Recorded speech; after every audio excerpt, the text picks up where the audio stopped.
Hello everybody, how are you all. कैसे हैं आप लोग। Welcome to Unacademy let's crack UPSC CSC Hindi. This is me Chanchal Kumar Sharma.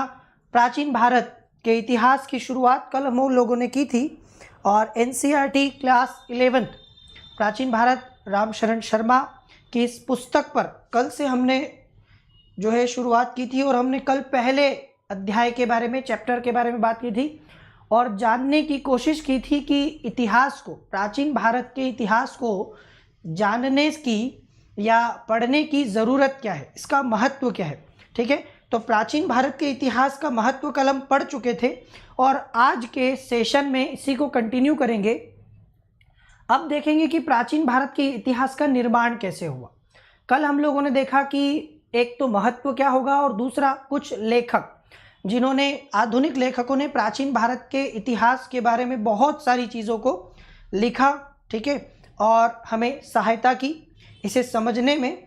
आज के सेशन में हम लोग बात करेंगे क्या क्या वो सोर्सेज हैं, क्या क्या वो स्रोत हैं जिससे कि हम प्राचीन भारत के इतिहास को जान पाते हैं।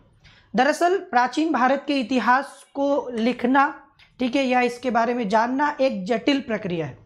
वो इसलिए क्योंकि हज़ारों साल पहले क्या हुआ था, किस प्रकार की व्यवस्थाएं थी, इसको जानने के लिए, इसको समझने के लिए हमारे पास बहुत सीमित साधन है। आज की तरह जैसे आज हमारे पास टेक्नोलॉजी है, आज हमारे पास लिखने पढ़ने की पूरी कला है, हमारे पास सारी भाषाएं, सब कुछ है, तो आने वाले समय में आज के इतिहास के बारे में जानना उतना मुश्किल नहीं होगा। कल्पना कीजिए एक ऐसे समय में जब न तो इंसान लिखना जानता था, न पढ़ना जानता था, ठीक है, न स्थायी रूप से कहीं पर निवास करता था, तो कैसे हम जान सकते हैं कि क्या था, कैसे सारा काम चलता था, कैसी अर्थव्यवस्था थी, कैसा समाज था, कैसी संस्कृति थी। और इसको समझने के लिए हम कुछ सीमित साधनों पर निर्भर होते हैं। इसमें एक, जैसे आप देखोगे कि खुदाई के दौरान, ठीक है, जब हम डिगिंग करते हैं तो बहुत सारी चीज़ें जो अवशेष हमें पुराने मिलते हैं। इसके साथ साथ कॉइन्स या सिक्के हो सकते हैं, इंस्क्रिप्शंस जिन्हें आप लोग अभिलेख कहते हैं, तो अभिलेख हो सकता है। इसके अलावा मैन्युस्क्रिप्ट्स हो सकते हैं, मतलब पांडुलिपियाँ हो सकती है, तो मैन्युस्क्रिप्ट भी हैं, इंस्क्रिप्शंस हैं, कॉइन्स हैं, ठीक है, और इस प्रकार के बहुत सारे, ठीक है, कुछ लिखित जो है, जब से लिखने की कला विकसित हुई और जबकि हम समझने लगे जब से, तब से हम लोग उसको और ज़्यादा बेहतर तरीके से समझ सकते हैं। तो प्राचीन भारत के इतिहास को लिखने में, इसको जानने में किन किन स्रोतों का उपयोग होता है और उनके माध्यम से हमें क्या पता चलता है। जैसे सिक्के, किसी भी समय के सिक्के उस समय की अर्थव्यवस्था की, उस समय की अर्थव्यवस्था की स्थिति की हमें जानकारी देते हैं। मतलब आर्थिक इतिहास को लिखने में सिक्कों का योगदान होता है। इसके साथ ही सिक्कों में कई और प्रकार की जानकारियां भी हमें मिलती हैं।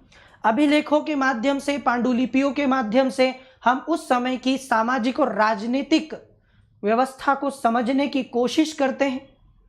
तो ये सब कुछ हम लोग स्टार्ट करेंगे और देखेंगे आज की किस प्रकार से हम लोग इसको जान सकते हैं। आइए स्टार्ट करते हैं। सबसे पहले मेरे बारे में आपको पता ही है, माई सेल्फ चंचल कुमार शर्मा, और आप में से जो कोई भी मेरे साथ, मैं पिछले 6 सालों से यूपीएससी और एमपीपीएससी के स्टूडेंट्स को गाइड कर रहा हूँ। काफ़ी सारे स्टूडेंट्स ने फ़ायदा उठाया है मेरे साथ अपनी तैयारी करके। ठीक है, तो आप लोग भी यदि यूपीएससी की तैयारी कर रहे हैं तो आप लोग भी मेरे साथ जुड़ सकते हैं और अपनी सफलता में, ठीक है, आप मुझे सहायक बना सकते हैं। आप लोगों को अनअकैडमी की सब्सक्रिप्शन के लिए बार बार कहा जाता है कि CKLIV रेफरल कोड यूज़ कीजिए। तो जब आप CKLIV रेफरल कोड यूज़ करते हैं तो उसके आपको बहुत सारे बेनिफिट्स मिलेंगे। 10% का डिस्काउंट तो आपको मिलेगा ही। मेरे साथ में आप मेंस की आंसर राइटिंग प्रैक्टिस कर सकते हैं। ठीक है, मैं पर्सनली आपके आंसर्स चेक करके उसमें जो कमियां हैं वो आप लोगों को बताता हूं, उसमें हम लोग निरंतर सुधार करते हैं। फिर आप लोग बाइलिंगुअल मुझसे पढ़ सकते हैं। रणनीति के रूप में आप लोगों के लिए एक बढ़िया रणनीति हम लोग मिलकर बनाते हैं। ठीक है, और उसके साथ ही लास्ट तक, सिलेक्शन के लास्ट तक मैं एज अ मेंटोर आपके साथ जुड़ता हूं। सो अनअकैडमी की किसी भी सब्सक्रिप्शन को लेते समय CKLIV रेफरल कोड यूज़ कीजिएगा 10% के डिस्काउंट्स के लिए। अगर आप अभी यूपीएससी के लिए ज्वाइन करेंगे तो 1 साल का सब्सक्रिप्शन 44,000 का और 2 साल का 64,000 का है, लेकिन इस रेफरल कोड से आपको 1 साल का सब्सक्रिप्शन 39,600 और 2 साल का 57,600 में अवेलेबल होगा। इसमें यूपीएससी की प्रीलिम्स, मेंस और इंटरव्यू तक की तैयारी घर बैठे, ऑप्शनल की जीएस की तैयारी हो जाएगी। इसमें आपका पूरा के पूरा कंप्लीट रूप से जितने भी एडुकेटर्स यूपीएससी के लिए अनअकैडमी पर किसी भी मीडियम में पढ़ा रहे हैं, तो वो आप लोग उनकी क्लासेस अटेंड कर सकते हैं, उनसे गाइड हो सकते हैं। तो ये बढ़िया ऑप्शन है आपके पास। इसमें एक आइकॉनिक सब्सक्रिप्शन भी है, प्लस तो रेगुलर सब्सक्रिप्शन जो अभी मैंने आपको बताया। अगर आप चाहें कि आपका एक पर्सनल कोच हो, ठीक है, डेली आपकी आंसर राइटिंग प्रैक्टिस वगैरह हो, तो आप आइकॉनिक सब्सक्रिप्शन के लिए भी जा सकते हैं। After using the referral code 1 साल का सब्सक्रिप्शन 57,600 में होगा और 2 साल का 89,100 में। तो ये एक और आपके पास ऑप्शन है, इसको भी आप ले सकते हैं। और किसी भी सब्सक्रिप्शन में आप मंथली इंस्टॉलमेंट में पे कर सकते हैं, जरूरी नहीं कि आप एक बार में पे करें, ठीक है। चलिए तो स्टार्ट करते हैं। इससे पहले आपको पता है कि मेरा जो रेफरल कोड है CKLIV और टेलीग्राम चैनल है @चंचल कुमार शर्मा ऑफिशियल। तो टेलीग्राम पे भी आप मेरे नाम को सर्च करके टेलीग्राम चैनल पर भी जुड़ सकते हैं पीडीएफ्स वगैरह के लिए, नोट्स के लिए। तो अध्याय 3 हम आज पढ़ने वाले हैं, स्रोतों के प्रकार और इतिहास का निर्माण। तो किन किन स्रोतों के माध्यम से हम आधुनिक भारत के जो है इस समय में पुराने इतिहास को लिख सकते हैं, जान सकते हैं, और किस प्रकार से उनसे हम सहायता लेकर इतिहास का निर्माण किया, या आगे भी हम लोग इसको बेहतर तरीके से और चीज़ों को सुधारते जाएंगे, क्योंकि ये रिसर्च लगातार चलती रहती है। तो इसमें कई सारे स्रोत हैं। जैसा कि मैंने आपको कहा कि ये अपने आप में एक जटिल प्रक्रिया है, इतना आसान नहीं होता चीज़ों को समझना और फिर उसके माध्यम से एक इतिहास को लिखना। जैसे अगर मैं आपको बताऊं कि सिंधु घाटी सभ्यता, हड़प्पा सभ्यता के बारे में आप जानते होंगे, तो सिंधु घाटी की सभ्यता में जो लिपि थी वो भाव चित्रात्मक थी। उस लिपि को अभी तक हम पढ़ नहीं पाए हैं। मतलब अभी तक उसको पढ़ने के बाद अगर एक बार जब उसको पढ़ लेंगे या समझ जाएंगे, तो शायद सिंधु घाटी सभ्यता के बारे में हमें और कई सारी जानकारियाँ उपलब्ध होंगी। कई सारी हो सकता है कि हमें गलत जानकारी हो, वो सही हो सकती है। तो इतना आसान ये काम नहीं होता, ठीक है। तो इसके लिए क्या क्या स्रोत हैं? इसके लिए सबसे पहले तो भौतिक अवशेष में आप देखोगे कि हम जब भी खुदाई करते हैं तो उसके द्वारा आप देखोगे कि बहुत सारी चीज़ें हमें नीचे प्राप्त होती है दबी हुई। प्राचीन भारत के निवासियों ने, ठीक है, पीछे अनगिनत भौतिक अवशेष छोड़े हैं। ये हमारा एक सबसे बड़ा सहारा है उस इतिहास को जानने का। जैसे आप सभी को पता है कि हड़प्पा सभ्यता भी तब पता चला जब वहाँ पर खुदाई हुई, और खुदाई के दौरान एक बहुत बड़ी सभ्यता हमारे सामने आई जो कि नीचे दबी हुई थी, ठीक है। तो निवासियों ने, उन्होंने पीछे बहुत सारे अवशेष छोड़े हैं। इसमें दक्षिण भारत के मंदिर और पूर्वी भारत में ईंटों के विहार, ठीक है, मंदिर और विहार ये आज भी विद्यमान है और उस युग का स्मरण कराते हैं जब देश में भारी संख्या में भवनों का निर्माण हुआ। तो उस दौरान बहुत सारे भवन बने, लेकिन कई सारे तो समय की धूल के साथ समाप्त हो गए, कई सारे अवशेष के रूप में हमें आज भी मिलते हैं। लेकिन इन भवनों को मिलने के, खोदने के, खुदाई के दौरान जितनी भी चीज़ें हमें प्राप्त होती है, उनको प्राप्त करने के बाद भी इतिहास का निर्माण करना इतना आसान उनसे नहीं होता। प्रायः आप देखें कि ये पूरे के पूरे जो भवन है, ये जो बस्तियां हैं, ये टीलों के नीचे अक्सर दबी हुई मिलेंगी आपको। टीले जिन्हें आप लोग कहते हैं मॉन्ट्स, टीला या इंग्लिश में हम इसे कहेंगे मॉन्ट्स। ये जो मॉन्ट्स होते हैं ये धरती के ऊपर उभरे भाग को कहते हैं, ठीक है। ये इस प्रकार का हो सकता है जिसमें नीचे पुरानी बस्तियों के अवशेष विद्यमान रहते हैं। ऐसे कई सारे टीले आपको मिलेंगे और उनके नीचे कई हजारों साल पुरानी दबी हुई संस्कृतियां हमें मिलती हैं, ठीक है। तो टीलों के नीचे कई सारी बस्तियों के पुरानी, ठीक है, भवनों के, नगरों के अवशेष अभी भी विद्यमान है। इसमें आप देखोगे कि ये अलग अलग प्रकार की संस्कृतियां आपको दिखाई देगी। कहीं पर आपको एकल संस्कृति मिलेगी, कहीं मुख्य संस्कृति और बहु संस्कृति भी मिलेगी। एकल संस्कृति वहाँ जहाँ पर सिर्फ एक ही प्रकार की, पूरी संस्कृति लगभग एक ही प्रकार की थी, मतलब एक ही प्रकार के बर्तन, एक ही प्रकार का लोगों को रहन सहन का स्तर, भवनों का स्तर, ये सब एक प्रकार का होगा, ठीक है। वहाँ के रीति रिवाज, परंपरा, तो इसको कहेंगे एकल संस्कृति। मुख्य संस्कृति और बहु संस्कृति के भी हमको मिल जाएंगे।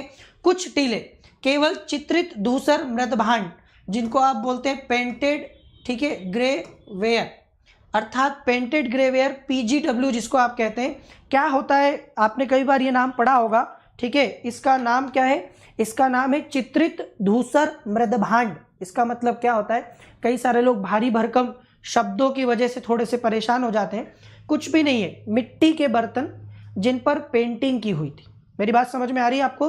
अगर कोई बर्तन जो मिट्टी का था उस पर पेंटिंग की हुई है, चित्रकारी की हुई है, और वो ग्रे कलर का होगा, मतलब किस कलर में होगा, ग्रे, धूसर, तो उसको हम क्या बोलेंगे, पेंटेड ग्रे वियर, मतलब चित्रित धूसर मृदभांड। तो एक जहां जहां पर हमको इस प्रकार के पेंट किए हुए, ठीक है, चित्रकारी किए हुए बर्तन हमें मिलेंगे, इसको हम लोग बोलते हैं, एक प्रकार की संस्कृति का नाम दिया गया है, और इसी संस्कृति को चित्रित धूसर मृदभांड संस्कृति बोलते हैं। अब उस समय मिट्टी के बर्तनों को प्रयोग में लाया जाता था, निसंदेह, ठीक है। तो मिट्टी के बर्तनों पर कुछ, अब क्या है कि सादे बर्तन थोड़े से अच्छे नहीं लगते, तो कुछ उसके ऊपर कलर कर दिया, कुछ चित्रकारी कर दी, कलाकारी कर दी गई, तो वो क्या बन गए, चित्रित धूसर मृदभांड बन गए। और विभिन्न समय की विभिन्न संस्कृतियों के ये जो मृदभांड है, ये जो बर्तन है, इससे हमें अलग अलग प्रकार की संस्कृतियों के बारे में पता चलता है कि कब किस प्रकार की संस्कृति, ठीक है, हाँ बिल्कुल, मिट्टी के बर्तनों पर, मृदभांड का मतलब होता है, मृद मतलब कि मिट्टी, मृदा, और भांड का मतलब बर्तन। तो मृदभांड हो गया मिट्टी का बर्तन, और उस मिट्टी का आपके यहाँ भी, जैसे आप देखते हो ना कि हमारे आज भी कई जगह मिट्टी के बर्तनों में जो घड़े होते हैं उनमें पानी भर के रखा जाता है गर्मियों में, तो वो मिट्टी के जो कुम्हार बनाता है बर्तन, तो आप देखते हो कई जगह उस पर चित्रकारी की जाती है, कई जगह आज भी हम लोग पेंटिंग करते हैं मिट्टी के बर्तनों पर, करते हैं ना, इसी को हम लोग बोलते हैं मृदभांड, चित्रित मृदभांड। और चूंकि कलर में वो रेड नहीं था, नहीं तो रेड वेयर हो जाता, ठीक है, वो ग्रे था तो ग्रे हो गया, वेयर हो गया, ठीक है, धूसर हो गया। चित्रित धूसर मृदभांड जो है इस संस्कृति के द्योतक है। कुछ टीले केवल, मतलब जहां से सिर्फ ये वाली संस्कृति हमें मिली है, जहां पर मिट्टी के बर्तनों को पेंट कर दिया जाता था। Is that clear? आप लोगों ने भी मिट्टी का बर्तन का पानी पिया होगा, एक नेचुरल रेफ्रिजरेटर है ना, हमारे यहाँ एक इलेक्ट्रिक रेफ्रिजरेटर होता है जिसमें हम लोग बोतल भर के पानी रख के ठंडा कर देते हैं, और दूसरा वाला जो मिट्टी का होता है जो नेचुरली पानी को ठंडा करता है, और वो किसी भी प्रकार से आपके लिए हार्मफुल नहीं होता, मतलब उस पानी को पीकर आपको कोई नुकसान नहीं हो सकता, उल्टा वो स्वास्थ्य के लिए भी अच्छा माना जाता है, ठीक है। तो इस प्रकार की ये संस्कृति यहाँ पर आपको मिलेगी। इसके अब आपको देखोगे टीले जो हैं, ये जो माउंट्स हैं जिनको मैंने अभी बोला माउंट्स, ये जो माउंट्स हैं इनकी जो डिगिंग है, इनकी जो खुदाई है वो दो प्रकार से, मेरी बात समझ में आई आपको, दो प्रकार से हुई। एक हुई है इसमें अनुलंब, मतलब कि वर्टिकल, और दूसरा हॉरिजॉन्टल। तो अगर टीले को ऐसे वर्टिकली, उसको ऐसे अनुलंब तरीके से, ऊर्ध्वाधर तरीके से खोदा जाए तो ये अनुलंब होगा, ठीक है। और दूसरा आप देखोगे क्षैतिज, मतलब जिसमें हॉरिजॉन्टली, दोनों हम लोग देखें, अगर सीधी खड़ी लंबवत खुदाई हुई, ठीक है, डिगिंग हुई वर्टिकल, तो ये कम खर्चीला होता है और संस्कृति का अच्छा खासा कालानुक्रमिक सिलसिला बताने में सहायक होता है। काल दर काल हमें उसमें चीजें पता चलती है सीक्वेंस में, ठीक है। ये तो हो गया वर्टिकल। दूसरा है क्षैतिज या हॉरिजॉन्टल। क्षैतिज में देखो टीले के वृहद क्षेत्र में चारों ओर, मतलब अगर मान लीजिए ऐसा कोई ये टीला हुआ और इसके चारों ओर, ठीक है, इसके चारों ओर की जाने वाली खुदाई होगी तो वो कहलाएगी हॉरिजॉन्टल डिगिंग। समझ में आया आपको? दो प्रकार से हम इन्हें खोद के और अवशेषों को प्राप्त कर सकते हैं, और इससे क्या होगा कि चारों ओर खुदाई की जाएगी तो इससे एक तो समय बहुत ज़्यादा लगेगा और ये खर्चीली प्रक्रिया होगी। इससे स्थान विशेष की संस्कृति का पूर्ण आभास हमको मिल सकता है। तो ये एक प्रकार का साधन हुआ हमें इतिहास को जानने का। समझ में आया आपको? पुराने भवनों के अवशेष, पुरानी बस्तियों के अवशेष, पुराने नगरों के अवशेष जो वक्त के साथ जमीन के नीचे दब गए, क्योंकि आपको पता है कि हमारे यहाँ भौगोलिक रूप से, ठीक है, प्रक्रियाएं होती रहती हैं, परिवर्तन स्थल में होता रहता है, स्थलाकृतियां परिवर्तित होती रहती हैं। तो कई सारे अवशेष जो नीचे दब गए उन्हें हम लोग खुदाई के द्वारा, डिगिंग के द्वारा प्राप्त कर सकते हैं। इसमें आप टीले की खुदाई दो प्रकार से कर सकते हैं, वर्टिकल, हॉरिजॉन्टल, और दोनों ही हम लोगों ने देख लिया। इसमें आप देखिए, चूंकि कहीं पर हमारे देश में आप देखो कि अगर हम जलवायु के रूप से देखें तो भारत में बड़ी ज़बरदस्त विविधता है। इस देश में आपको कहीं कहीं पर बहुत ज़्यादा पानी दिख जाएगा, जैसे कि पूरे विश्व में सबसे ज़्यादा वर्षा हमारे यहाँ मेघालय में मौसिनराम और चेरापूंजी में होती है, सबसे ज़्यादा वर्षा। और दूसरी तरफ हमारे पास मरुस्थल भी है जहाँ पर एक एक बूंद पानी को तरस जाएंगे हम। तो इतनी ज़बरदस्त विविधता के कारण, इतनी विविधता जलवायु में होने के कारण अवशेषों के ऊपर भी तो प्रभाव पड़ेगा ना, अवशेषों पर भी तो प्रभाव पड़ेगा। क्योंकि अगर कहीं पर ड्राई क्लाइमेट है, क्या बोलेंगे इसको, शुष्क जलवायु, ड्राई हो गया अगर कहीं पर क्लाइमेट, जैसे पश्चिमी उत्तर प्रदेश, ठीक है, राजस्थान, पश्चिमोत्तर भारत, तो यहाँ पर आपको क्या मिलेगा, पानी चूंकि कम आता है, वर्षा की मात्रा कम है, तो क्लाइमेट शुष्क है, ड्राई है, तो आप देखोगे कि वहाँ पर जो अवशेष हैं वो सुरक्षित हैं, ठीक है, क्योंकि जलवायु के कारण बहुत जो है इनके परिवर्तन होता है, तो सुरक्षित रहे। लेकिन अगर आप मध्य गंगा की घाटी में और डेल्टा इलाकों में चले जाओ तो वहाँ पर आपको जो क्लाइमेट है वो मिलेगा वेट। आ रहा है समझ में? यहाँ पर आपको जलवायु कैसी मिलेगी, यहाँ पर आपको मिलेगी आर्द्र जलवायु, नम, क्योंकि वर्षा की मात्रा ज़्यादा है, तापमान भी उच्च होता है।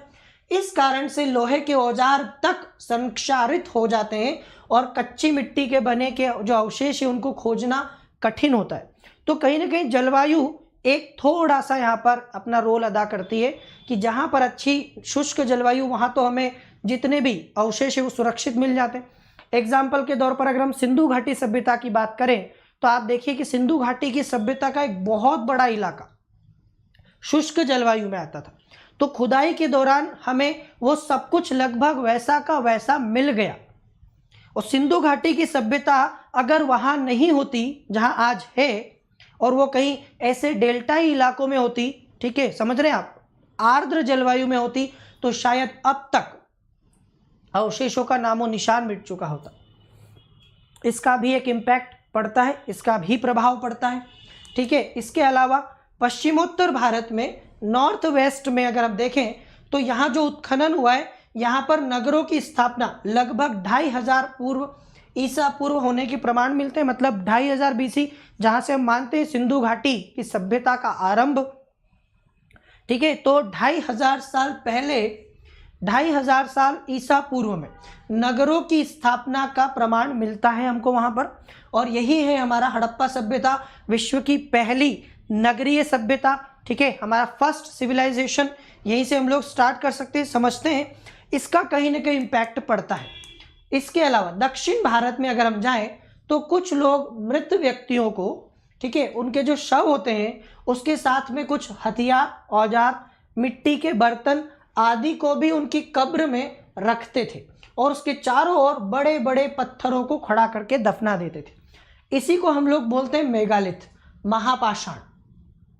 तो दक्षिण की वो पत्थरों से ढकी हुई, बनी हुई बड़ी बड़ी कब्रें, जिनमें हमें शव के साथ साथ कुछ और चीजें भी देखने को मिलती हैं, इन्हें हम मेगालिथ बोलते हैं, ठीक है, इन्हें हम मेगालिथ बोलते हैं, महापाषाण कहते हैं। ये आपको दक्षिण में, विशेष रूप से दक्षिण भारत के इतिहास को लिखने में इन महापाषाण का, इन मेगालिथ्स का बहुत बड़ा रोल है, बहुत बड़ा योगदान है।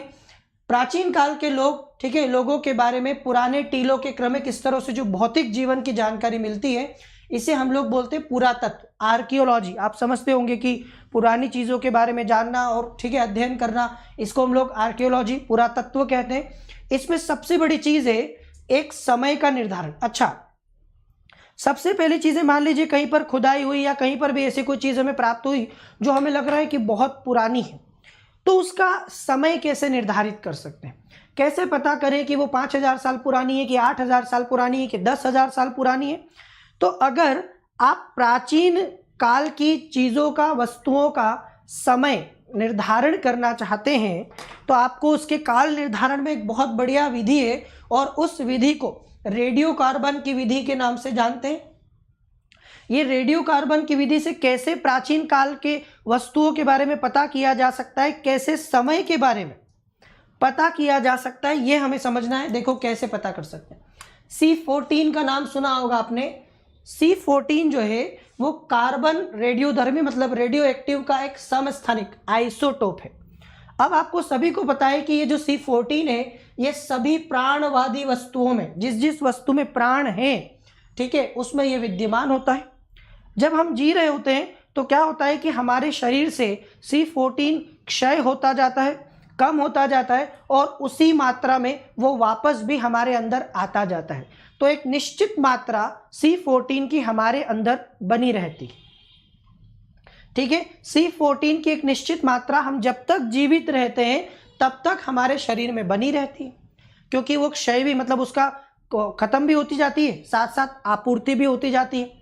लेकिन जब हम मर जाते हैं, जब कोई भी प्राणवान वस्तु की डेथ हो जाती है, तो फिर वो आपूर्ति जो होती है वो बंद हो जाती है, और C14 का क्षय लगातार जारी रहता है। मतलब वो धीरे धीरे धीरे धीरे उस शरीर से कम होने लगता है।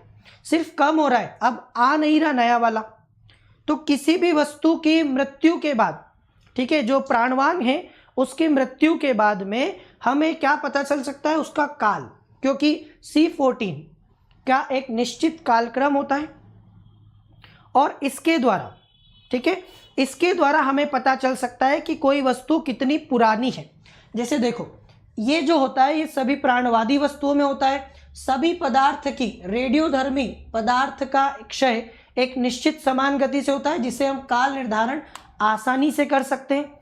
जब भी कोई वस्तु जीवित रहती है तो उसमें C14 के क्षय की, क्षय मतलब कमी, क्षय मतलब कमी, कमी होने की प्रक्रिया के साथ हवा और भोजन, जब आप लोग सांस लेते हैं, जब आप लोग खाना खाते हैं, तो उससे वो वापस आपके अंदर आ जाती है, मतलब आती भी है और जाती भी रहती है।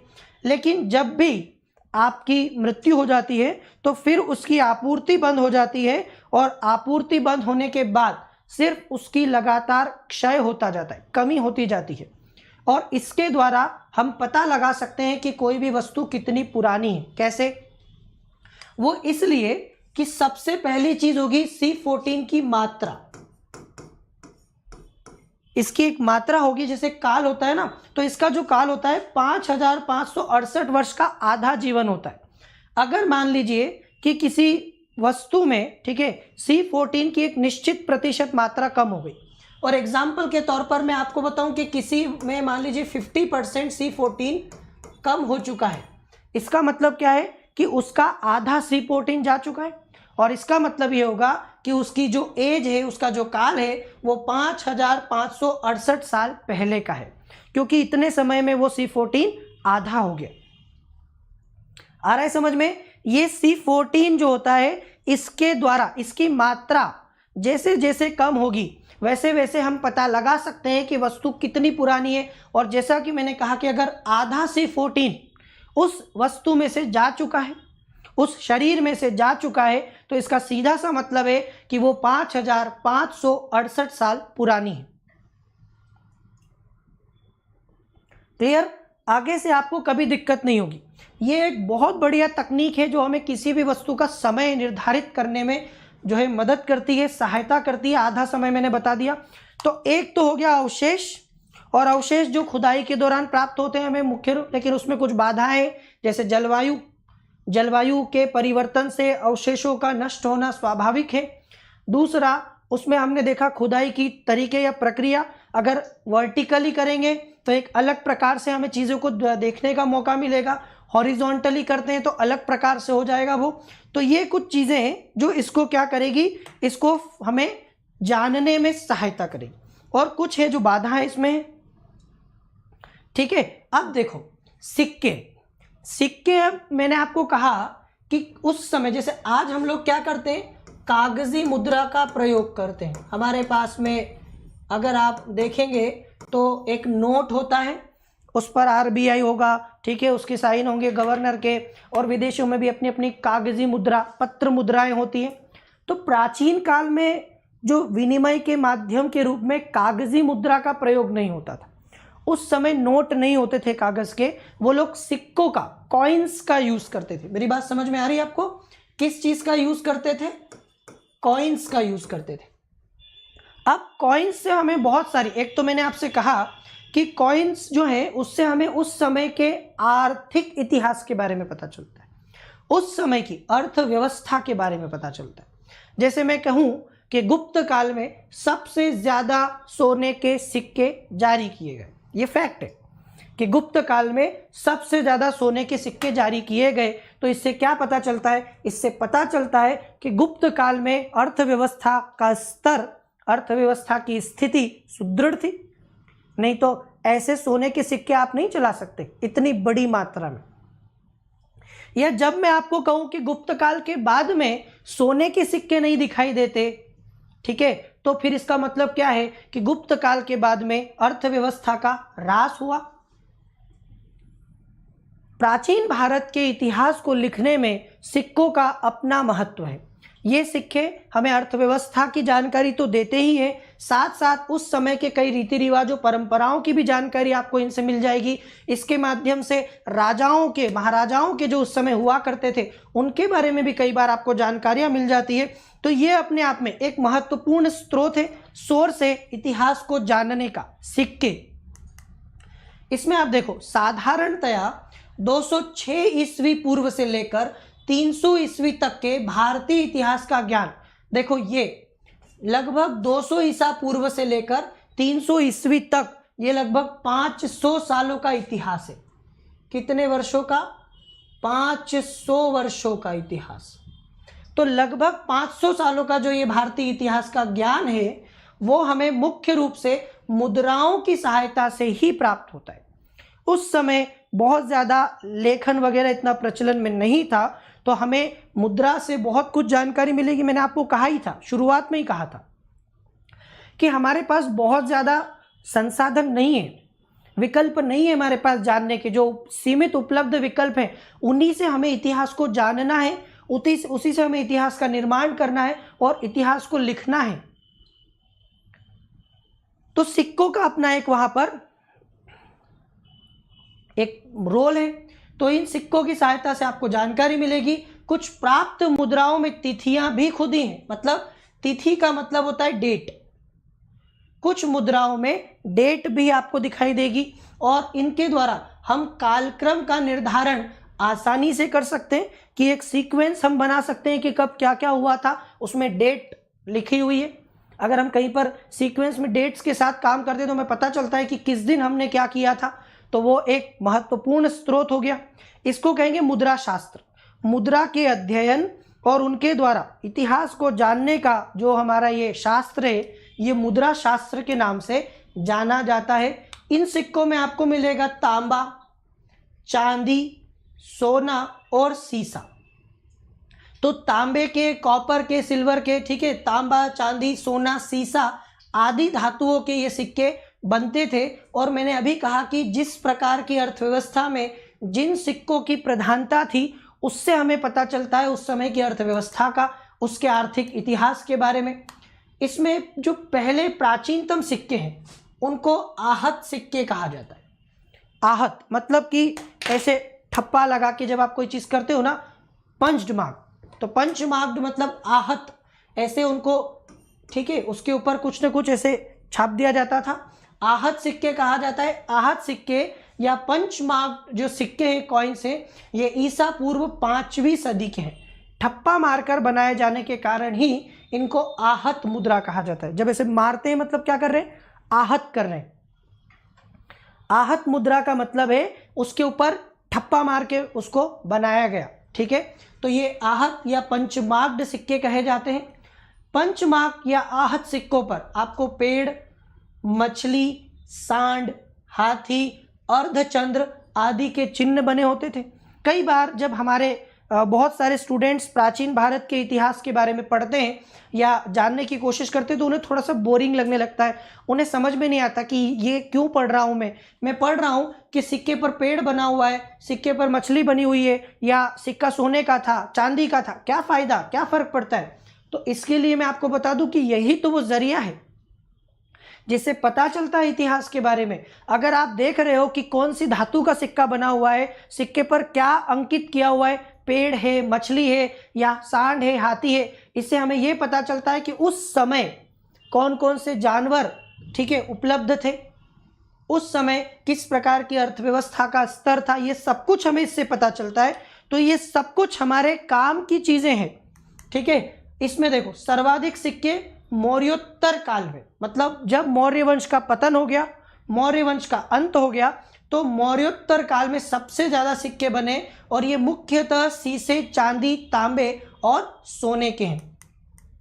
इसके बाद सातवाहनों ने, सातवाहन राजवंश के बारे में आपने सुना होगा, ठीक है। सातवाहनों ने सीसे और गुप्त शासकों ने सोने के सर्वाधिक सिक्के जारी किए, फैक्ट के रूप में आपको पता होगा।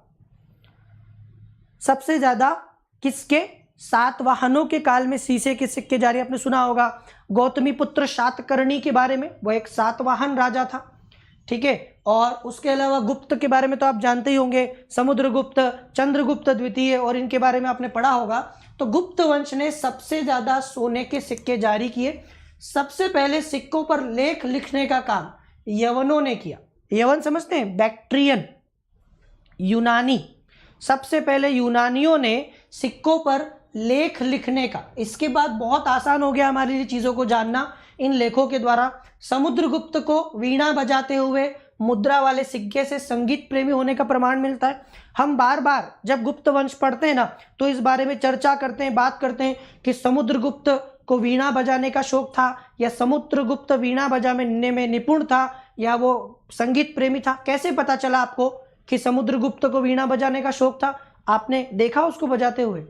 कैसे पता चला आपको? आपको पता चला उसके सिक्कों से, उसकी जो मुद्रा थी उस पर उसको वीणा बजाते हुए दिखाया गया। अब हो सकता है कि वीणा बजाना नहीं आता हो, लेकिन ऐसे ही वीणा बजाते हुए सिक्का बना लिया हो, ठीक है। और हो सकता है कि इससे हमने ये अंदाजा लगा लिया कि वो संगीत प्रेमी था। तो इस प्रकार की चीजें हम लोग करते हैं, तो इन चीजों के द्वारा ही हमें इस प्रकार के ज्ञान का पता चलता है, ठीक है। तो ये क्या हो गया? ये हो गया कुछ सिक्कों का हमारे लिए उपयोग। इसके अध्ययन को न्यूमिस्मेटिक्स, हिंदी में कहेंगे मुद्रा शास्त्र। चूंकि मुद्रा है और मुद्रा का अध्ययन करने वाला शास्त्र है, तो मुद्रा के अध्ययन करने वाले शास्त्र को मुद्रा शास्त्र कहेंगे, न्यूमिस्मेटिक्स कहेंगे, ठीक है। ये भी आपको पता होना चाहिए कि ये कौन सा शास्त्र है। इसके बाद अगला स्रोत होता है अभिलेख। पहले तो अवशेष हो गए, ठीक है। अवशेष में हमने देख लिया कि भवनों की, टीलों की खुदाई आदि के बारे में बात की। दूसरे हो गए कॉइन्स। सिक्कों से हमें पता चलता है बहुत सारी चीजों के बारे में, आर्थिक अर्थशास्त्र के बारे में, ठीक है। अब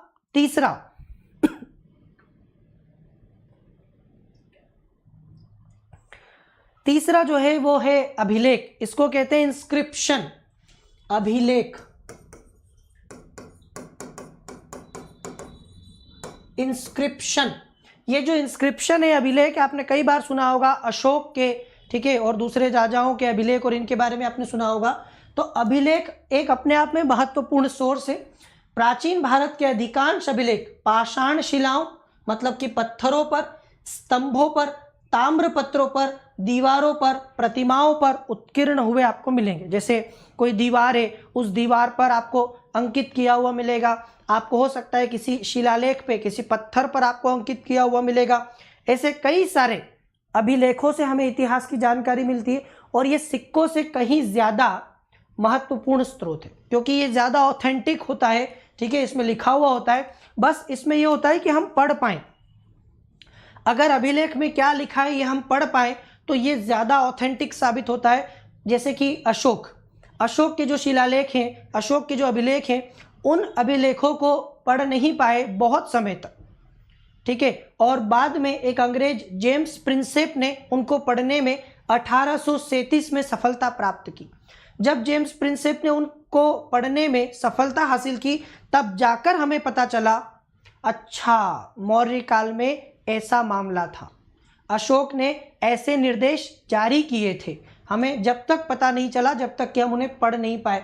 तो अभिलेखों में, ठीक है, क्योंकि अलग अलग लिपियां, आपको पता है कि उस समय ब्राह्मी लिपि चलती थी, ठीक है, खरोष्ठी लिपि, और अशोक के अभिलेख ब्राह्मी में भी मिले, सबसे ज़्यादा ब्राह्मी में, खरोष्ठी में भी मिले, पश्चिमोत्तर भारत में यूनानी और आरमाइक लिपि में भी अशोक के अभिलेख हमें मिले। तो लिपि को पढ़ना, ठीक है, लिपि को पढ़ना और लिपि को पढ़ के समझना, इसके द्वारा हमें बहुत फायदा हो सकता है। सबसे प्राचीन अभिलेखों में मध्य एशिया के बोगज कोई नामक स्थान से प्राप्त अभिलेख है। इस पर वैदिक देवता मित्र, वरुण, इंद्र और नासत्य के नाम मिलते हैं। इनसे ऋग्वेद की तिथि ज्ञात करने में मदद मिलती। तो जो ऋग्वेद है हमारा सबसे प्राचीन वेद, उसके काल को निर्धारित करने में, उसके समय को निर्धारित करने में हमें यहाँ से एक बहुत बड़ी सहायता मिलती है। फिर देखो, भारत में सबसे प्राचीन अभिलेख अशोक के हैं। सबसे पहले जो अभिलेख लिखने की शुरुआत हुई वो अशोक के साथ हुई है, और ये लगभग 300 ईसा पूर्व के हैं। 300 ईसा पूर्व के लगभग है। डॉक्टर देवदत्त रामकृष्ण भंडारकर, जिन्हें हम लोग DR भंडारकर कहते हैं, DR भंडारकर नामक विद्वान ने केवल अभिलेखों के आधार पर ही अशोक का इतिहास लिखने का सफल प्रयास किया है। तो कल भी हम लोग DR भंडारकर के बारे में बात कर रहे थे। इन्होंने सिर्फ अभिलेखों के आधार पर ही अशोक का इतिहास लिख दिया। तो कैसे अभिलेख हमारे लिए महत्वपूर्ण होते हैं इतिहास लिखने में, ये इस पॉइंट से आप लोग समझ जाओगे। अशोक के अभिलेख में आपको ब्राह्मी लिपि मिलेगी। इस लिपि की खास बात क्या है कि ये लेफ्ट टू राइट लिखी जाती, फ्रॉम लेफ्ट टू राइट। जैसे हमारी देवनागरी है ना, ये लिखी हुई है, इसको बोलते हैं बाएं से दाएं। मेरी बात समझ में आ रही? बाएं से दाएं, इस साइड से, लेफ्ट से लेकर राइट में हम इसको लिख रहे हैं। तो ये ब्राह्मी लिपि भी वैसी लिखी जाती है जैसे आप लोग देवनागरी लिखते हो, जैसे आप लोग हिंदी में कोई भी चीज़ लिखते हो ना, जैसे आप इंग्लिश में कोई भी चीज़ लिखते हो तो वो लेफ्ट टू राइट ही होता है, ठीक है, बाएं से दाएं। लेकिन खरोष्ठी लिपि जो है वो आपको दाएं से बाएं मिलेगी, राइट टू लेफ्ट। ये दाएं से बाएं लिखी जाती है। जैसे हम लोग फारसी वगैरह में देखोगे ना, आप लोग फारसी में वो ऐसे ही लिखी जाती है, इधर से इधर ऐसे। आ रहा है समझ में? ब्राह्मी लिपि हमारी देवनागरी की तरह बाएं से दाएं, लेफ्ट टू राइट लिखी जाती है। मतलब यहां से शुरुआत करेंगे, फिर ऐसे जाएंगे, फिर इधर से आएंगे, फिर ऐसे लिखेंगे। ये हो गया बाएं से दाएं।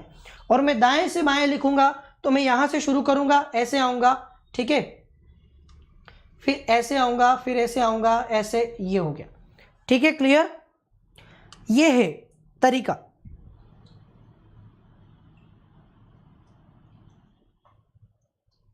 ये क्या हो गया?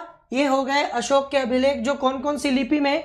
तो सबसे ज्यादा अशोक के अभिलेख ब्राह्मी लिपि में लिखे हुए, ठीक है, हमारी देवनागरी की तरह। उसके बाद आपको खरोष्ठी में भी मिलेंगे कुछ, हमारे नॉर्थ वेस्ट पार्ट में खरोष्ठी लिपि में भी कुछ अभिलेख हैं उसके। इसके अलावा यूनानी और आरमाइक लिपियों में भी अशोक के अभिलेख हैं। कुल मिलाकर 4 लिपियों में है।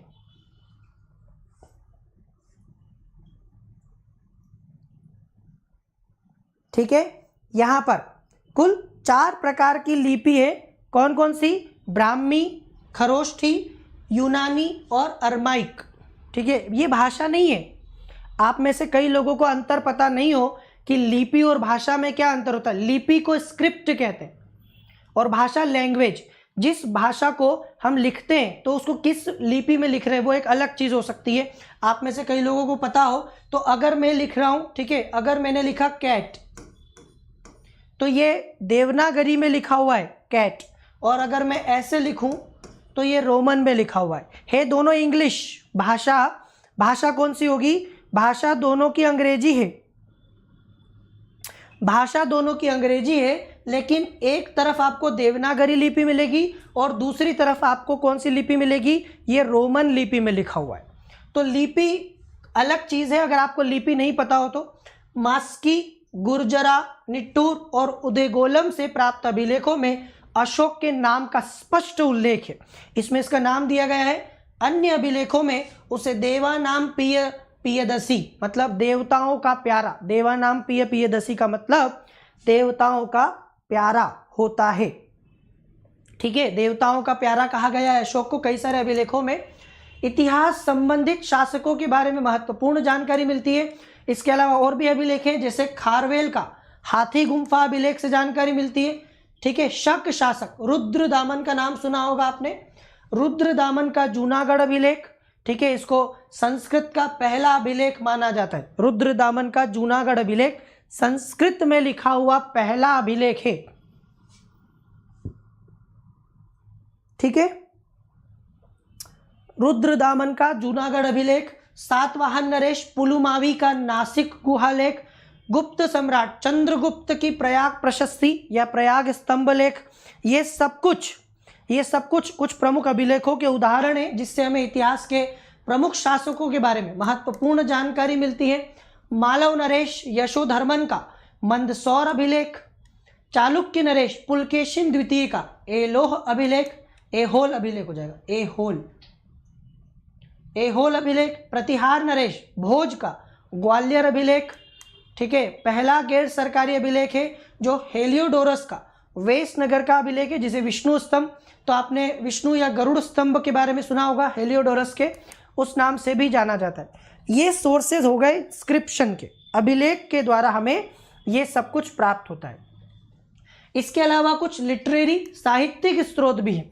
भारत के लोगों को लिपि का ज्ञान 2500 ईसा पूर्व भी था। सिंधु घाटी की सभ्यता के समय भी लिपि थी, हमें ज्ञान था, तब भी हमें ज्ञान था। और इसीलिए मैंने आपको पहले भी बोला कि जब अंग्रेज आए तो वो अपने आप को ऐसा समझते थे कि हम बहुत ज्ञानी हैं और हम जो है सबसे पहले दुनिया में सभ्य बने हैं, और भारतीय अभी भी जंगली हैं और इन्हें कोई ज्ञान नहीं है। और हमें भी कई बार ऐसा फील होता था कि नहीं, ये वाकई में श्रेष्ठ हैं और इन्हें बहुत सारी चीज़ें पता है, हम तो अभी अभी निकले हैं। लेकिन जब सिंधु घाटी सभ्यता के बारे में पता चला तो हमारा सीना गर्व से चौड़ा हो गया कि तुम जानते हो 2500 साल पहले भी हमारे देश में एक विकसित नगरीय सभ्यता थी। तब तो आपको कपड़े भी पहनना नहीं आता होगा, तब हमारे देश में एक विकसित नगरीय सभ्यता थी, और ऐसी नगरीय सभ्यता जो व्यापारिक रूप से समृद्ध थी, जहाँ पर व्यापार प्रमुख साधन था। ठीक है, इसके अलावा वो लिपि भी जानती थी, मतलब लिखना भी जानती थी। लिपि का मतलब है कि लिखना भी जानती थी वो सभ्यता। तो 2500 साल पहले, ठीक है, हमें कुछ ऐसा अचानक से पता, जैकपॉट निकल गया हमारा। एक गरीब और अनाथ लड़के को जैसे पता चल जाएगा कि उसका पिता अरबपति रहा है, वो अरबपति का बेटा है, पता चला उसे बाद में, ऐसा कुछ। तो हमें पता चला कि भाई सिंधु घाटी में 2500 साल पहले भी लिपि का ज्ञान था, लेकिन समस्या ये है कि उस लिपि को हम पढ़ नहीं पाए अभी तक। बस समस्या ये है कि इस लिपि को अभी तक पढ़ा नहीं जा सकता। ठीक है, इसको पढ़ा नहीं जा सका है। फिर भी हम प्राचीनतम पांडुलिपियाँ जो है वो हमारी ईसा की 4वीं सदी से पहले की नहीं पाते। ये पांडुलिपियाँ मध्य एशिया से मिलती। पांडुलिपियों का मतलब है मैन्युस्क्रिप्ट। पांडुलिपि समझते हैं आप लोग?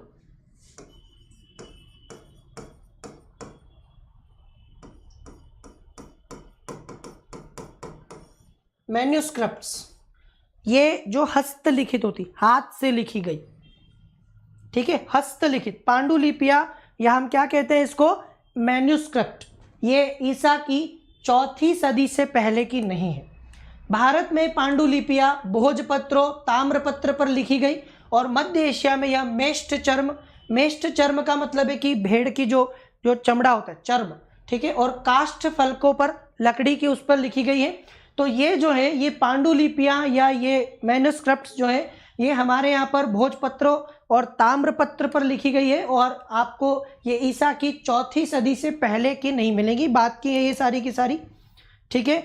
इसके साथ भारत में अधिकतर पांडुलिपियाँ संस्कृत भाषा में लिखी गई, क्योंकि उस समय संस्कृत भाषा का प्रचलन बहुत ज़्यादा था। तो संस्कृत भाषा में ये देखिए आप, ये कागज़ पर हाथ से लिखा हुआ आपको जो दिख रहा होगा ना, इसको कहते हैं पांडुलिपि, ठीक है, मैन्युस्क्रिप्ट। ये दक्षिण भारत, कश्मीर व नेपाल से अधिक मात्रा में प्राप्त हुई है। ये बहुत बड़ा सोर्स है हमारा इतिहास को जानने का। क्लियर? क्लियर? चलिए, धार्मिक पुराण, इसके अलावा हमारे धार्मिक ग्रंथ, ठीक है, आपको पता है कि हमारा जो धार्मिक इतिहास है वो भी समृद्ध है। धार्मिक पुराण ग्रंथ साहित्य भी प्राचीन भारत की संस्कृति का बोध कराते हैं। कई सारे पुराण हैं, लगभग आपको पता है 18 पुराण है हमारे पास, 108 उपनिषद हैं, तो इनसे भी कई सारी जानकारियां मिलती है। हमारे 4 वेद, ऋग्वेद को 1500 से 1000 ईसा पूर्व के आसपास का माना जाता है। सबसे प्राचीनतम वेद लगभग 1500 बीसी से 1000 बीसी के बीच में।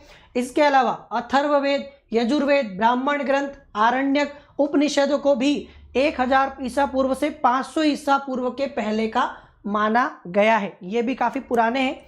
वैदिक मूल ग्रंथ का अर्थ समझने के लिए वेदांग, जिनको वेदों का अंग कहते हैं, आपने सुना होगा षड वेदांग। वेदों के कुल कितने अंग माने गए हैं? वेदों के कुल 6 अंग माने गए हैं, जिन्हें हम लोग क्या बोलते हैं? जिन्हें हम लोग षड वेदांग कहते हैं। षड वेदांग, मेरी बात समझ में आ रही है आपको? ठीक है, षड वेदांग के नाम से जानते हैं। यह है शिक्षा, जिसमें उच्चारण आदि के वेदों को, चूंकि वेद बहुत क्लिष्ट है, कठिन है, उनको पढ़ना आसान नहीं है, समझना आसान नहीं है, इसीलिए उनकी सहायता के लिए शिक्षा, कल्प, व्याकरण, निरुक्त, भाषा, छंद और ज्योतिष, ये 6 प्रकार के वेदांग हैं, जिससे आप वेदों को आसानी से समझ सकते हैं। ठीक है, पढ़ सकते हैं। इसमें आपको व्याकरण में मिलेगा सारा के सारा, तो ये सब कुछ हमारा वेदांग में आएगा, जो हमें सहायता करते हैं उसको समझने में। सूत्र लेखन का सबसे विख्यात उदाहरण पाणिनि का व्याकरण। आपने अष्टाध्यायी का नाम सुना होगा। पाणिनि, महर्षि पाणिनि ने एक बहुत बढ़िया संस्कृत व्याकरण का सबसे जो है प्राचीनतम और बढ़िया ग्रंथ अष्टाध्यायी, जो लगभग 400 ईसा पूर्व में लिखा। ठीक है, जो कि अगर जो संस्कृत समझते हैं उन्हें पाणिनि के अष्टाध्यायी के बारे में पता होगा। उसमें कई सारे सूत्र लिखे हैं। एक का नाम है माहेश्वर सूत्र, ऐसे कई सारे आपको सूत्र उसमें मिलेंगे। महाभारत और रामायण से आप परिचित ही हैं। महाभारत, रामायण और पुराणों का अंतिम रूप से संकलन 400 ईस्वी के आसपास हुआ।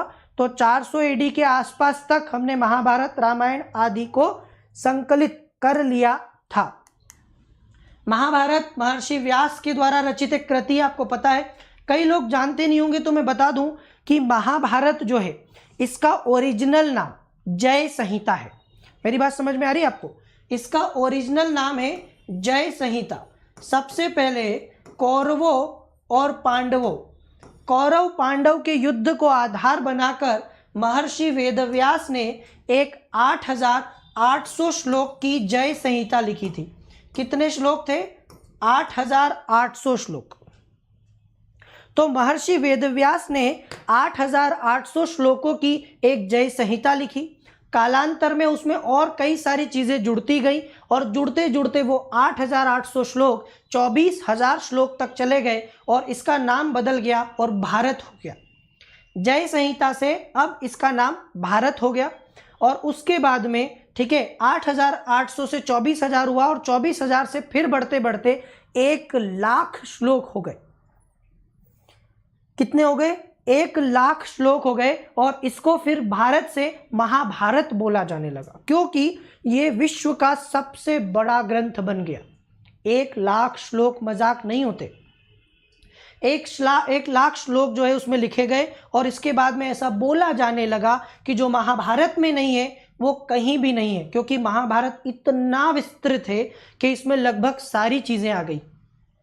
हर शास्त्र, हर ज्ञान, हर कुछ इसमें आपको मिलेगा। ठीक है, तो 1,00,000 श्लोकों का महाभारत हो गया। और ऐसा बोलते यन्न भारते तन्न भारते। यन्न भारते तन्न भारते का मतलब है कि जो महाभारत में नहीं है वो भारत में ही नहीं। मेरी बात समझ में आ रही है आपको? पूरा भारत का सब कुछ ज्ञान आपको मिलेगा महाभारत में। ठीक है, क्लियर हुआ आपको?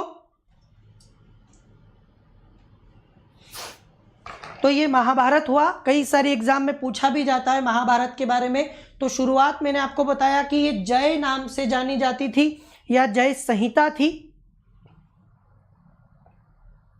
ठीक है, ये जय संहिता थी। जय संहिता से आगे बढ़ के 24,000 श्लोक के साथ में ये भारत हो गई और भारत से 1,00,000 श्लोकों के बाद ये महाभारत हो गई। तो ओरिजिनली वेद व्यास ने महाभारत नहीं लिखी।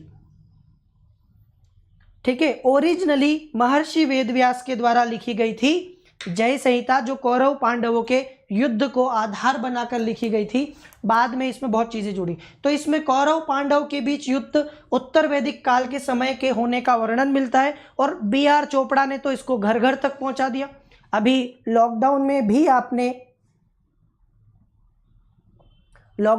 आपने सुना होगा वो महाभारत वाला, जो हर जगह से आवाज आने लगी थी थोड़े दिन तक, रामायण और महाभारत आप लोगों ने फिर से देखी। तो ये सब कुछ आप जानते हैं। इसके बाद में महाभारत का विवरणात्मक अंश वेदोत्तर काल से और उपदेशात्मक अंश मौर्योत्तर काल और गुप्त काल के संदर्भ में, तो अलग अलग काल के संदर्भ में आपको यहाँ पर चीजें प्राप्त होती हैं। इसके साथ रामायण की रचना वाल्मीकि ने की थी। इसमें भी थोड़ा सा समझने वाली बात यह है कि महर्षि वाल्मीकि ने 6000 श्लोक लिखे थे रामायण में। शुरुआत में जब वाल्मीकि ने रामायण लिखी तो उसमें 6000 श्लोक थे, ठीक है। लेकिन इसके बाद, ठीक है, इसके बाद में ये 12000 हो गए 6000 से, और फिर 24000 श्लोकों की संख्या हो गई, और ये भी अपने आप में एक बड़ा ग्रंथ बन गया। 6000 से 4 गुना हो गया, 24000 हो गया। और रामायण महाभारत से अधिक प्राचीन ग्रंथ माना जाता है। रामायण की रचना ईसा पूर्व 5वीं सदी में शुरू हुई, तब से यह अब तक 5 अवस्थाओं से गुजरा है।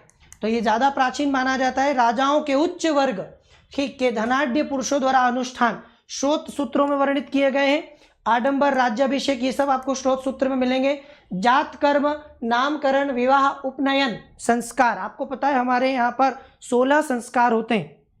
गर्भाधान संस्कार से लेकर तो दाह संस्कार तक पढ़ा होगा आपने। गर्भाधान, ठीक है, पुंसवन संस्कार, सीमंतोन्नयन संस्कार, ठीक है, जात कर्म संस्कार, नामकरण संस्कार, निष्क्रमण संस्कार, अन्नप्राशन संस्कार, चूड़ाकरण संस्कार, कर्णभेद संस्कार, ठीक है, विद्यारंभ संस्कार, समावर्तन संस्कार, विवाह संस्कार और दाह संस्कार।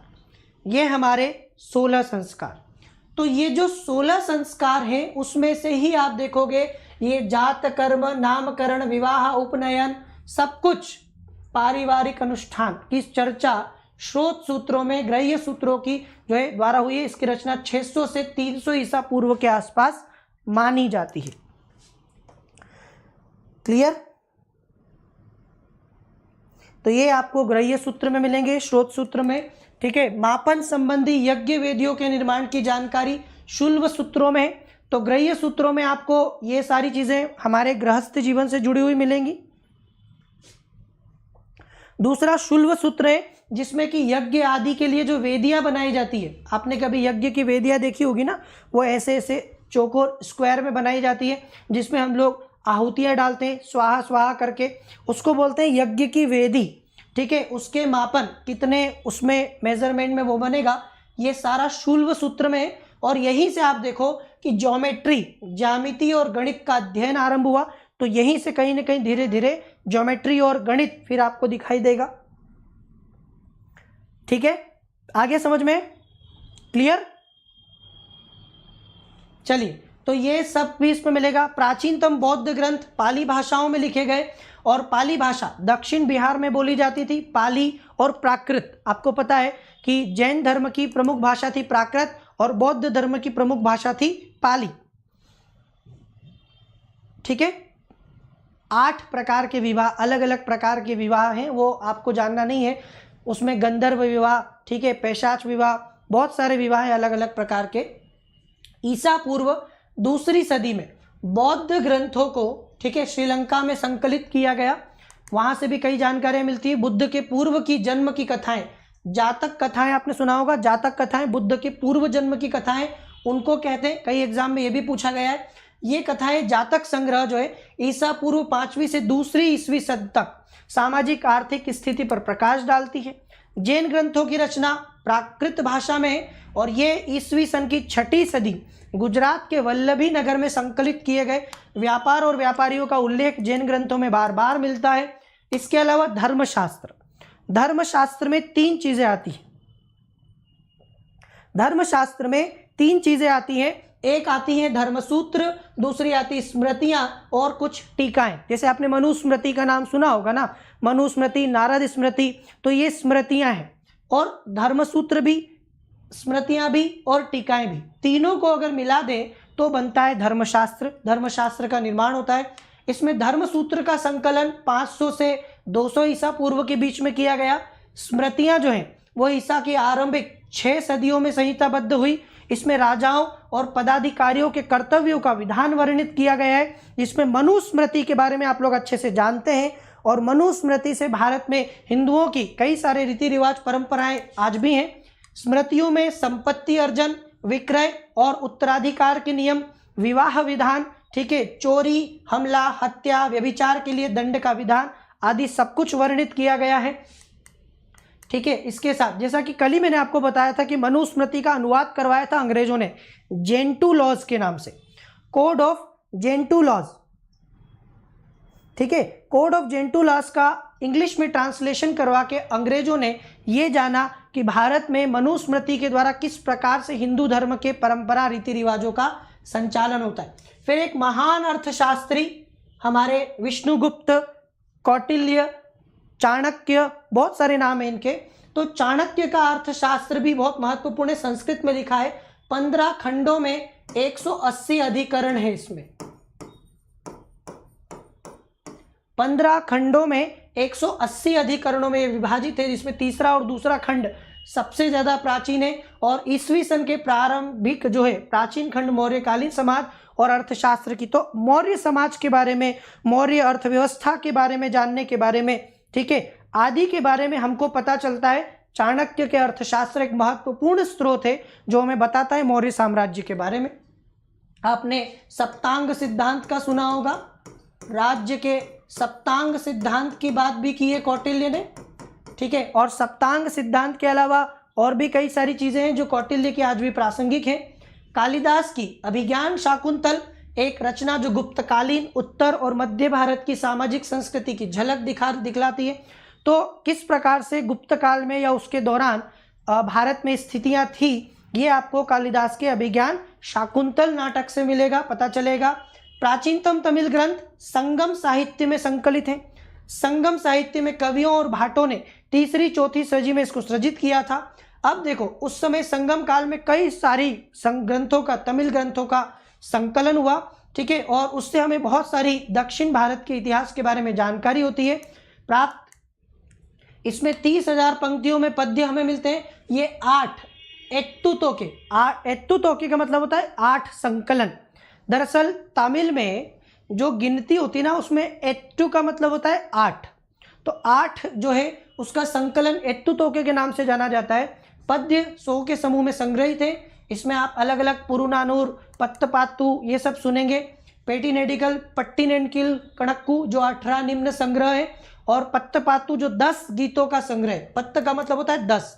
तो संगम काल के बारे में हमें बहुत सारी चीजें, इसके अलावा विदेशी विवरण, यूनानी लेखकों ने 326 ईसा पूर्व पे भारत पर सिकंदर के समकालीन के रूप में सेंट्रोकोट्स के नाम का उल्लेख किया। और ये जो सेंट्रोकोट्स है, ठीक है, चंद्रगुप्त मौर्य जिसके राज्याभिषेक की तिथि 322 ईसा पूर्व है, दोनों एक ही माने जाते हैं। तो कहीं ना कहीं जो उन्होंने सेंट्रोकोट्स के बारे में यूनानी लेखकों ने बताया, वो कहीं ना कहीं हमारा चंद्रगुप्त मौर्य, ऐसा हमें पता चलता है। मेगस्थनीज ने इंडिका लिखी, आपको पता है, ये दूत बनकर आया था इसके दरबार में, और इसने इंडिका नाम की पुस्तक की रचना की हुई है, जो हमें मौर्य काल के बारे में, समाज और अर्थ स्थिति के बारे में ज्ञान देती है। तो मौर्य काल के बारे में जानने के स्रोतों में इंडिका भी है, अर्थशास्त्र भी है। ठीक है, आगे समझ में ये सब आपको मिलेगी। ईसा की पहली और दूसरी सदियों में यूनानी और रोमन विवरण ने भारतीय बंदरगाहों का उल्लेख मिलता है। इससे हमें व्यापार आदि के बारे में पता चलता है। फिर यूनानी भाषा में लिखा गया पेरिप्लस ऑफ द एरिथियन सी, ठीक है, टॉलमी की ज्योग्राफी नामक पुस्तक में प्राचीन भूगोल और वाणिज्य के अध्ययन की सामग्री है। इसके साथ साथ कुछ और भी विवरण है, जैसे प्लिनी की पुस्तक नेचुरलिस हिस्टोरिका, ईसा की पहली सदी की पुस्तक जो लैटिन भाषा में लिखी गई है और भारत और इटली के बीच के व्यापार के बारे में जानकारी देती है। फिर आ जाओ फाइयान, चीनी यात्री फाइयान ईसा की 5वीं सदी के आरंभ में आया और गुप्त काल के बारे में हमें जानकारी देता है। इसकी रचना फोको की है। फिर वेन्सांग जो 7वीं सदी में, ये चंद्रगुप्त द्वितीय के काल में आया था। फाइयान पूछा भी जाता है, ये चंद्रगुप्त द्वितीय के काल में आया था और ये आया था हर्षवर्धन के काल में। वेन्सांग हर्षवर्धन के काल में आया था, ठीक है, जिसकी रचना CU की है। तो ये भी पूछा गया है, फाइयान की रचना फोको की और वेन्सांग की रचना CU की है। ठीक है, आगे समझ में। ऐतिहासिक दृष्टि, तो मैंने आपको बताया पुराण, इनकी संख्या 18 है और विषय वस्तु की दृष्टि से ये विश्वकोश जैसे हैं। इसके अलावा पुराणों में हमें 4 युग के बारे में पता चलता है। एक है सतयुग या कृत, त्रेता, द्वापर और कलयुग, जो अवश्य माना जाता है कि इस समय कलयुग चल रहा है। ठीक है, इसके बाद विक्रम संवत जो 57 ईसा पूर्व से 57 BC से शुरू हुआ। शक संवत जो कनिष्क के राजा बनने के बाद 78 ईस्वी से प्रारंभ हुआ। और गुप्त संवत चंद्रगुप्त प्रथम के द्वारा 319 ईस्वी से आरंभ हुआ। तो ये 3 संवत भी हमें पता चलता है। फिर ईसा की पहली सदी में कलिंग के खारवेल की जो हाथी गुम्फा अभिलेख है, उसमें उसने अपने जीवन की बहुत सी घटनाओं का वर्षवार जिक्र किया है। हर्षचरित की बाणभट्ट ने ईसा की 7वीं सदी में हमें हर्षचरित के द्वारा हर्ष के शासन काल के बारे में बताया है, किस प्रकार की उसकी अर्थव्यवस्था और सब कुछ था, ये सब। इसके अलावा रामचरित, हर्षचरित और बहुत सारे चरित, विक्रमांक देव चरित जो विल्हण की रचना है। विक्रमांक देव चरित में कल्याण के चालुक्य राजा विक्रमादित्य पंचम के पराक्रम का विवरण मिलता है।